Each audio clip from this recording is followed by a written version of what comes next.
श्रीमद् भागवत महापुराण चतुर्थ स्कंद के अभी तक 14वें अध्याय में हमने जाना कि राजा अंक के पश्चात वेन को राजा बना दिया जाता है और वेन बड़ा ही दुष्ट होता है। वह प्रजा पर निरंतर अत्याचार करता है। इससे ब्राह्मण आदि मुनिजन ऋषिगणों ने उनको शाप देकर उनको भस्म कर देते हैं, लेकिन राज्य को राजाहीन देखकर उन्होंने उनकी जांग को मथा और उससे एक छोटा बौना पुरुष उत्पन्न हुआ। ऋषि ने उसको निषाद कहा। आज हम जानेंगे 15वां अध्याय महाराज पृथु का आविर्भाव और राज्याभिषेक। श्री मैत्री जी कहते हैं, विदुर जी, इसके बाद ब्राह्मणों ने पुत्रहीन राजा वेन की भुजाओं का मंथन किया। तब उनसे एक स्त्री पुरुष का जोड़ा प्रकट हुआ। ब्रह्मवादी ऋषि उस जोड़े को उत्पन्न हुआ देख उसे भगवान का अंश जान बहुत प्रसन्न हुए और बोले, ऋषियों ने कहा, यह पुरुष भगवान विष्णु की विश्वपालिनी कला से प्रकट हुआ है और यह स्त्री उन परम पुरुष की अनपायनी कभी अलग न होने वाली शक्ति लक्ष्मी जी का अवतार है। उन परम इससे जो पुरुष है वह अपने सुयश का प्रथन विस्तार करने के कारण परम यशस्वी पृथु नाम का सम्राट होगा। राजाओं में यही सबसे पहला होगा। यह सुंदर दांतों वाले एवं गुण और आभूषणों को विभूषित करने वाली सुंदरी इन पृथु को ही अपना पति बनाएगी। इनका नाम अर्ची होगा।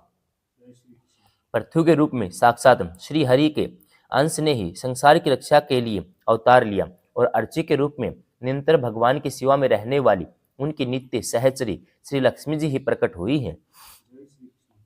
श्री मैत्री जी कहते हैं, विदुर जी, उसमें ब्राह्मण लोग पृथ्वी की स्तुति करने लगे। श्रेष्ठ गंधर्वों ने गुणगान किया, सिद्धों ने पुष्पों की वर्षा की, अप्सराएं नाचने लगी, आकाश में शंख, तुरही, मृदंग, दुंदुभी आदि बाजे बजने लगे। समस्त देवता, ऋषि, पितर अपने अपने लोकों से वहां आए। जगत गुरु ब्रह्मा जी देवता और देव ईश्वरों के साथ पधारे। उन्होंने वेन कुमार पृथ्वी के दाहिने हाथ में भगवान विष्णु की हस्तरेखाएं और चरणों में कमल का चिन्ह देखकर उन्हें श्री हरि का ही अंश समझा, क्योंकि जिसके हाथ में दूसरी रेखाओं से बिना कटा हुआ चक्कर का चिन्ह होता है वह भगवान का ही अंश होता है। वेदवादी ब्राह्मणों ने महाराज पृथु के अभिषेक का आयोजन किया। सब लोग उसकी सामग्री जुटाने में लग गए। उसमें नदी, समुद्र, पर्वत, सर्प, गो, पक्षी, मृग, सौरग, पृथ्वी तथा अन्य सभी प्राणियों ने तरह तरह के उपहार भेंट किए। सुंदर वस्त्र और आभूषणों से अलंकृत महाराज पृथु का विधिवत राज्य अभिषेक हुआ। उसमें अनेक अलंकारों से सजी हुई महारानी अर्ची के साथ वे दूसरे अग्निदेव के सदृश से जान पड़ते थे।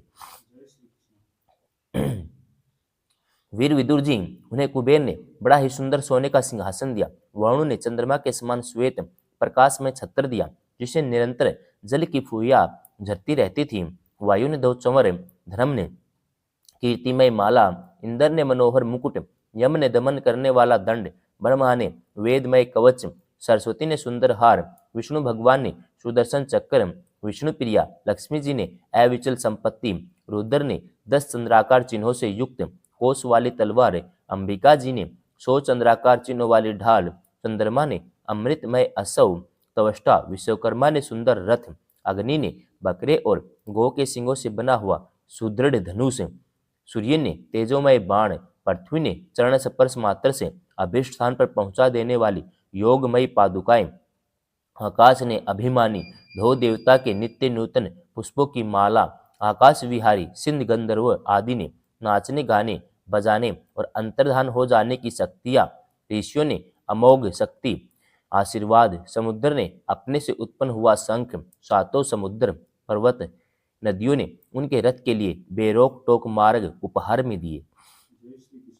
इसके पश्चात सूत, मगध, वंदीजन उनकी स्तुति के लिए उपस्थित हुए।